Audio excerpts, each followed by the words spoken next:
그 2인자 중에서는 이제 또 하나, 이제 본격적으로 박정희 시대의 2인자 내지는 또 뭐 저희가 정리하고 있는 반헌법 행위자가 되겠죠. 그 반헌법 행위자에 들어가는 사람으로 김형욱을 꼽을 수가 있죠. 김형욱은 북에서 내렸습니다. 황해도 신천, 황해도에서 민간인 학살이 제일 많이 있었던 그 황해도 신천 출신이고 648기예요. 648기에서 김종필은 648기의 우등생이었다면 이 김형욱은 648기에서 제일 꼬레비 열등생이었는데 나중에는 이제 그 김종필을 제일 압박하는 사람이 됐죠. 처음에는 김종필한테 딱 붙어서 김종필 부하였습니다. 김홍길이라는 말이 있어요. 김형욱, 홍종철, 그리고 길재호 그 세 명이 같은 648기인데 김종필의 이제 전위대가 돼서 이제 648기 세력들을 대표하는 그런 사람들을 그렇게 불리다가 중앙정보부장은 아마 김종필이가 시켰을 겁니다. 추천을 해서 그거 됐을 텐데 중앙정보부장이 된 다음에는 김종필을 제일 많이 압박한 게 그 김형욱이에요. 자, 이 김형욱을 한번 볼까요? 예, 이렇게 김종필하고는 이렇게 친하게 김종필한테 뭐 모든 걸 다 해줄 것처럼 그렇게 지내다고 김종필의 추천으로 중앙정보부장이 됐는데 뭐 이상한 짓들을 많이 했습니다. 이 김형욱의 별명이 뭐냐? 공포의 삼겹살이라는 말 들어보셨죠? 나는 돈가스. 이걸 누가 써먹었냐면 우리 세상 떴죠. 김형곤 씨. 그 유머 1번지에서 거기서 이제 자기를 공포의 삼겹살이라고 부르면서 그때 사람들이 이제 되게 낄낄거리고 웃었는데 젊은 사람들은 이 말을 잘 몰랐죠. 저희 또래 20대들은 몰랐는데 어른들은 공포의 삼겹살이 김형욱의 별명이라는 걸 알고 있었는데 여기 김형곤이거든요. 그러니까 이름이 비슷하고 또 이제 체구도 있고 그러니까 공포의 삼겹살, 나르는 돈가스. 나르는 돈가스에다가 왜 까만 안경을 씌웠겠습니까? 그게 바로 그 중앙정보부의 상징이었던 거죠. 그래서 이제 하여튼 이런 별명을 갖고 했었습니다. 아주 저돌적이고 그 유명한 일화가 있어요. 5.16을 이제 할 때 8기하고 9기하고 합작을 하면서 8기 대표 선수, 9기 대표 선수들을 이제 해서 서로 그러니까 핵심들끼리 이제 명단 교환을 하는데 거기에 9기 대표가 김형욱이 이름이 8기 대표에 들어있는 걸 보고 아니 이런 돌대가리를 왜 집어넣냐 하면서 이제 그 후배들이 항의했다는 거예요. 그런데 돌대가리가 쓸모가 있죠. 어디서? 박치기 할 때 최고입니다. 그래서 박정희가 뭘 시켰냐면 돌대가리로 이놈 저놈 받게 만든 거예요. 근데 결국 최후에 누굴 박았습니까? 박정희를 들이받았죠. 박정희가 써먹던 돌대가리로 박정희를 들이박은. 그래서 돌대가리로 박정희를 들이박다. 이제 그런 글을 한번 쓴 적이 있었습니다. 그래서 또 이제 퇴임한 다음에는 이렇게 두꺼운 책을 자기가 쓴 건 별로 없을 거예요. 차지처지는 오히려 자기가 많이 썼을 텐데 김형욱이는 자기가 썼을 것 같지 않습니다. 하여튼 그런데 이렇게 두꺼운 책을 냈고 김형욱의 역할 중에 하나가 황태성. 시간이 없어서 오늘 황태성 얘기를 길게는 못하겠습니다만 박정희의 형의 친구예요. 박정희가 젊었을 때 어렸을 때 제일 존경했던 게 황태성이랍니다. 근데 이분이 북으로 갔다가 박정희가 군사반란 일으켜서 정권 잡았다는 얘기를 듣고 남쪽으로 밀사로 내려왔거든요. 그래서 그 황태성을 죽이지도 않고 살려주지도 않고 끙끙끙끙 박정희가 되고 있었어요. 왜냐면은 살려주면은 박정희가 자기 좌익 경력에 뭐 이런저런 말이 많이 나올 것이고 또 그렇다고 죽여버리면은 인간적으로 자기가 황태성을 죽이는 게 말이 안 되고 이제 그래서 전전긍긍하고 있었는데 김형욱이가 딱 이유락하고 손잡고서 이제 죽여버리는 겁니다. 그때 황태성 총살형이 집행됐을 때 신문에 보면은 63년 12월 14일, 12월 15일이 제5공화국이 정식으로 출범하는 날이에요. 근데 이제 그날 보면은 원흉도 깡패들도 모두 다 풀린다. 2만 명이 사면받는데 황태성만 죽여버린 겁니다. 이거는 뭐냐면은 김형욱이가 철저한 외골수 반공주의자로서 자기의 보스인 박정희의 붉은 과거를 알고 그 박정희가 붉은 과거로부터 자유로워지려면 이런 것들을 다 쳐내야 한다.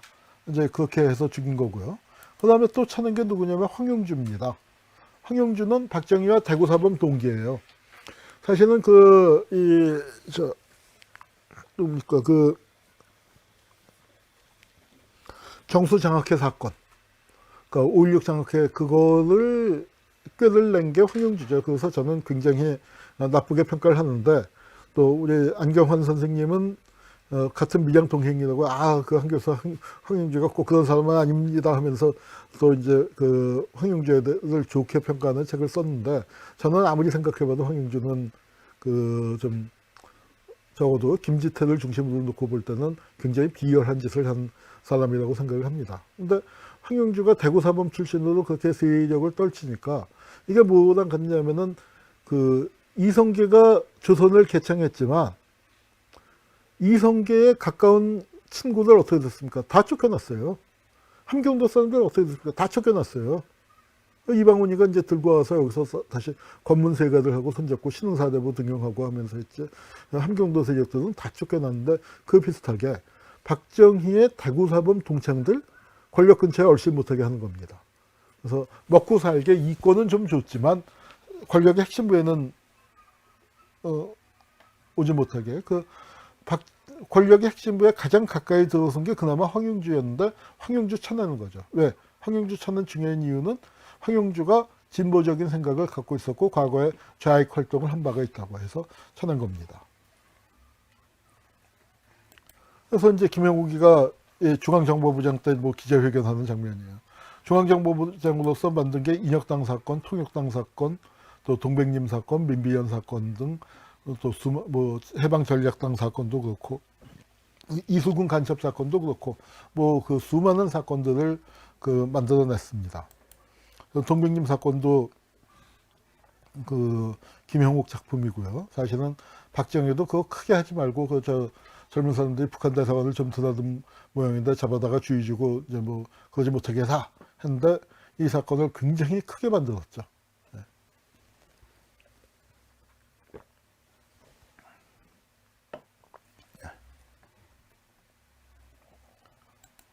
이거는 이렇게 역대 중앙정보부장이 모였는데요.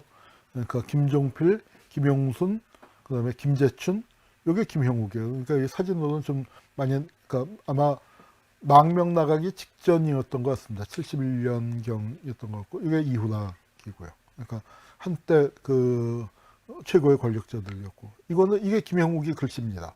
누구한테 보느냐? 이수길 박사라고요. 이수길 박사가 누구냐면은 우리나라 왜 파독 광부와 간호사들 있잖아요. 특히 간호사들 보내는 데서 결정적인 역할을 한 게 이수길 박사예요.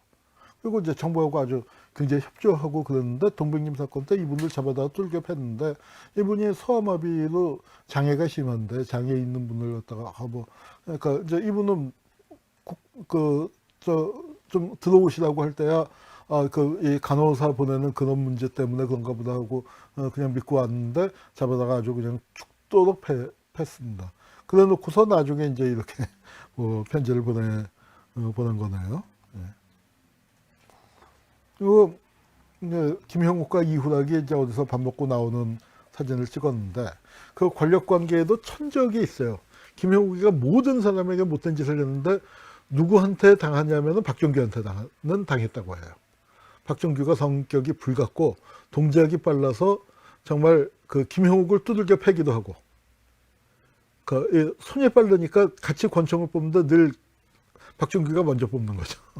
그리고 박정규는 진짜 성격이 쏴버리는 그런 성격이니까 김형욱이가 꼼짝을 못했다고 하고, 특히 동백림 사건 때 무슨 일이 있었냐면은 청와대 경호실에 여직원이 연루가 됐었어요. 여직원은 저도 오래돼서 좀 기억이 가물가물한데, 여직원 약혼제였나 하여튼 누가 이제 해갖고 잡아다가 하니까, 왜 우리 직원을 잡아가고 중앙정보부장 실로 쫓아가서 원투 스테이트를 날리고 싸대기 올리고 해서, 이 김형욱이 박정규한테는 꼼짝을 못했고, 박정규는 누구한테 꼼짝을 못했냐면 유경수한테 꼼짝을 못했습니다. 유경수한테는 왜냐하면 박정규가 아주 어렸을 때 20살 남짓할 때부터 박정희를 모셨는데, 그러니까 그때부터 유경수한테는 꼼짝도 못했다는 거예요. 그때부터.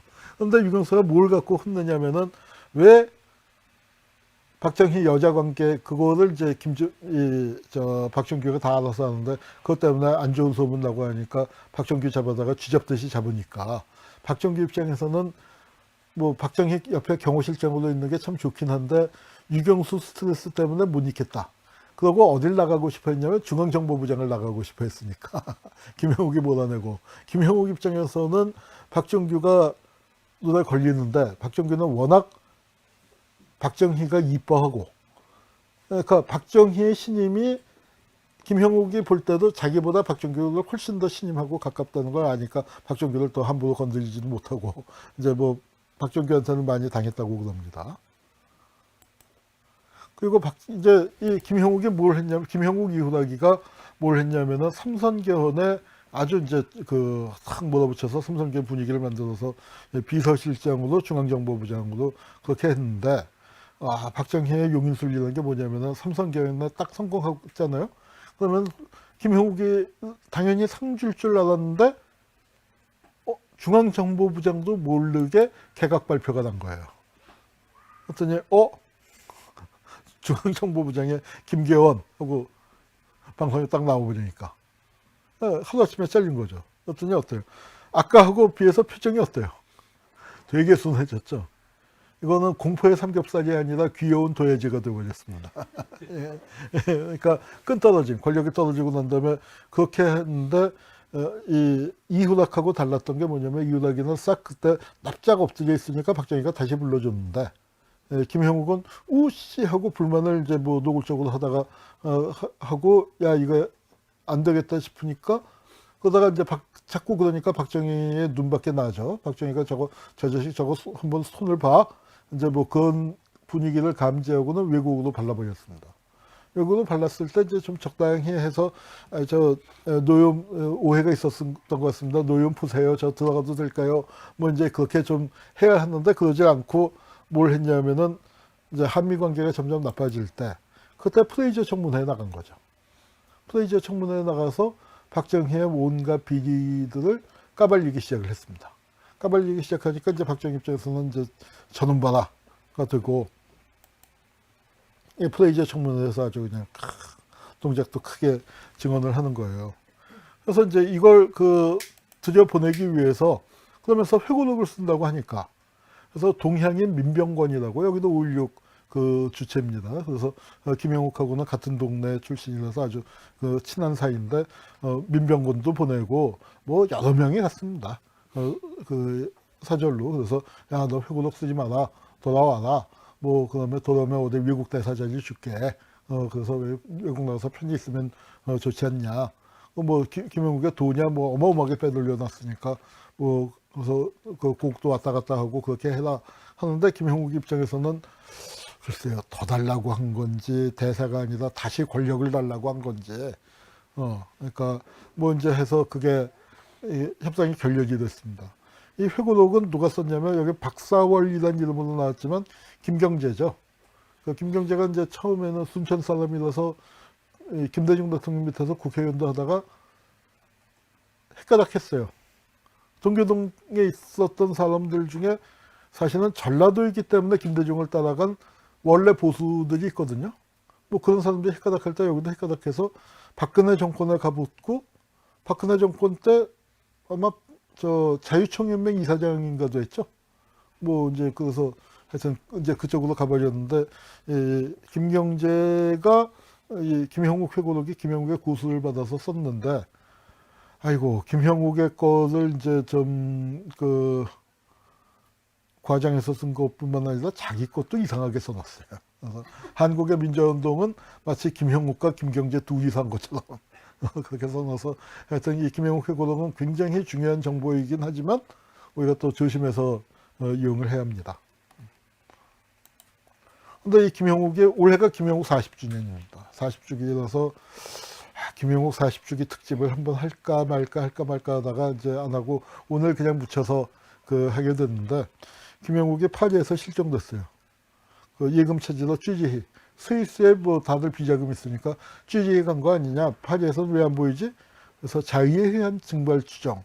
처음에는 이제 이렇게 다뤘습니다. 그런데 사실은 박정희 정권에 의해서 박정희가 직접 지시한 것 같지는 않아요. 직접 죽여 그렇게는 안 했지만 그럼 하나하나 마찬가지입니다. 사실은 그 박정희를 위해서 누가 김재규가 죽였다고 죽인 겁니다. 김재규가 짝을 지어줬어요. 김형욱하고 박정희를. 참, 그 저승길에 김형욱이가 먼저 가서 길 닦고 있게 한 20일쯤 먼저 간 거죠.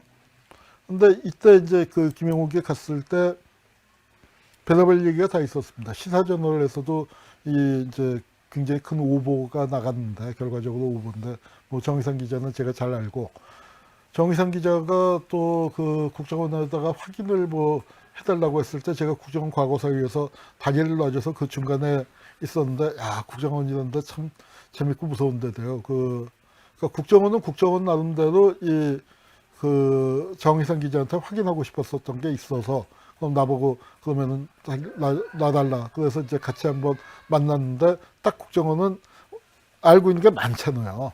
그러니까 자기가 궁금한 거 딱 하나 물어보고 아니다 하니까 정말 만나서 이 정의상 기자는 뭐 한 시간쯤은 얘기를 할 줄 알았는데 딱 확인 1분 하고 나왔어요. 그래서 굉장히 재밌었는데, 그때 이제 정의상, 어떤 사람이 정의상한테 거짓 자백을 한 거예요. 내가 김형욱을 죽였다. 근데 그때 그 자백의 내용이 뭐냐면 파리 근교에 닭 사료 만드는 그 분쇄기에다가 김형욱을 집어넣었다. 그래서 시신이 어디 갔냐 했더니 분쇄기에서 처리를 해서 시신 못 찾는다. 이제 이렇게 얘기를 했거든요. 그런데 그거를 그 닭모이 하다가 이거 국정원 과거사위 때, 야, 우리 이제 저는 김형욱 조사팀은 아니었어요. 김형욱 조사는 제가 직접 관계는 안 했는데, 그래도 회의 이제 보고받고, 진행상황 보고받고 할 때, 닭모이 얘기 나와서, 이제 그래서 제가 옛날에 본 영화가 생각이 났습니다. 몇 년도에 나온 건지 모르지만, 환혈라는 영화가 있는데, 아니, 거기 보면은 그 닭모이, 그거 있다고 옛날에 이제 그런 영화가 있었다고 얘기를 했더니, 야, 진짜, 천개천을 다 뒤져갖고 비디오를 찾아오더라고요. 그래서 국정원이, 야, 인원이 많으니까 별걸 다 하는구나 해갖고 그 비디오를 찾아서 이거 맞죠? 하고 다음날 보여줘서, 이거 깜짝 놀랐는데, 거기서 나오고, 그렇게 해서 한 건 아닙니다. 이거는 이제 우리 이거 뭐 박정희가 보는 앞에서 차지차지 세 발을 발사했다. 검은 자루에 쓴 채 끌려 나왔다. 파우치로 보냈다. 서울로 보내서 청와대 지하실에서 죽였다. 박정희가 직접 쐈다. 별의별 소문이 다 있었는데 다 아닙니다. 다 아닙니다. 그거는 여기 이상열이라고 그 당시에 프랑스 공사예요. 중앙정보부 사람이죠. 중앙정보부에 그 파견 공사도 있는데 이상열이가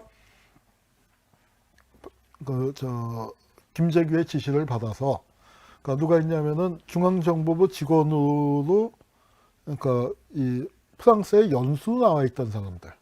그러니까 대사관에 그러니까 김대중 사건은 대사관에 파견 나와 있는 외교관 신분의 그 백색 요원이 한 거였다면, 그러니까 이거는 그러니까 그런 요원이 아니라 연수 왔었던 연수생을 불러서, 그러니까 지시다, 수행해라, 네 알겠습니다 하고, 그러니까 수행을 한 거죠. 근데 누가 했는지도 국정원이 알고 있더라고요. 그리고 딱 그 국정원 과거사위가 만들어졌는데, 이거는 우리 부내에서는 공공이 한 얘기입니다. 우리 부내에서 웬만한 사람은 다 알고 있는 겁니다. 하고 그래서 어떻게 하다 했더니, 아니 79년도에 그 사람이 연수 마치고 귀국을 했는데, 그러면 이제 연수를 한꺼번에 내보냈으니까 한 10명인지 몇 명인지가 와서 한꺼번에 했는데, 그 사람들이 다 부장한테 귀국 신고를 했는데, 부장이 아무개는 좀 남아라. 그 새까만 직원을 몇천 명 되는 그 직원들 중에서 부장이 어떻게 알고 남으라고 했겠냐. 그래서 저게 파리에서 왔고 김형욱이가 파리에서 없어졌으니까 그랬구나. 그러더니 이 사람이 원하는 자리로 옮기고, 그 다음에 장가 갈 때 보니까 아파트도 해주고 이런 거 봐서 이게 틀림없구나. 이제 그렇게 다 알았었답니다. 그리고 그 국정원 과거사에서 이제 자백을 하라고 했더니 자백을 다 했는데, 마지막 부분만 안 했어요. 다른 거는 다 했는데, 그리고 마지막 부분을, 그러니까 우리가 추정하기는 그 사람이 직접 그 김영욱을 살해한 것으로 우리는 판단을 합니다만, 그 사람은 뭐라고 얘기하냐면, 그 마지막 처리는 자기가 직접 안 하고, 뭐 동구에서 유학원 동구의 무슨 마피아 그런 쪽에다가 일을 했다. 시시는 어디 숲속에 낙엽 짚은 이제 깊은 이 유럽의 숲이란 게 뭐 저도 뭐 안 들어가 봤지만 굉장히 깊은데 그 속에 낙엽 묻힌 데다가 이제 해서 처리했다 해서 마지막 죽인 장소. 그래서 김영욱도 유해를 찾아줘야 할 것 아니야. 아무리 죄 많은 인간이라 하더라도 뭐 이제 그런데 그거를 이상열이 살아있는 동안에는 얘기 못 한다. 근데 이상열이 그 후에 죽었거든요. 그런데도 얘기 안 했습니다. 얘기 안 해서 그 부분만 미궁으로 남아있고 나머지는 대개 그래서 이게 뭐 당보이 갈았다 이거는 그 믿을 얘기가 아닙니다. 그리고 이제 그 저 안치용 씨라고 미국에서 뭐 이것저것 굉장히 그 자료 발굴 그 엑스파일 발굴하는 분이 있는데 김형욱의 무덤을 찾아냈어요. 무덤을 찾아내 갖고 이제 됐는데 김영욱이 뭐 어마어마한 재산을 갖고 있는데 그 재산이 어떻게 됐는지는 뭐 우리도 알 수 없죠.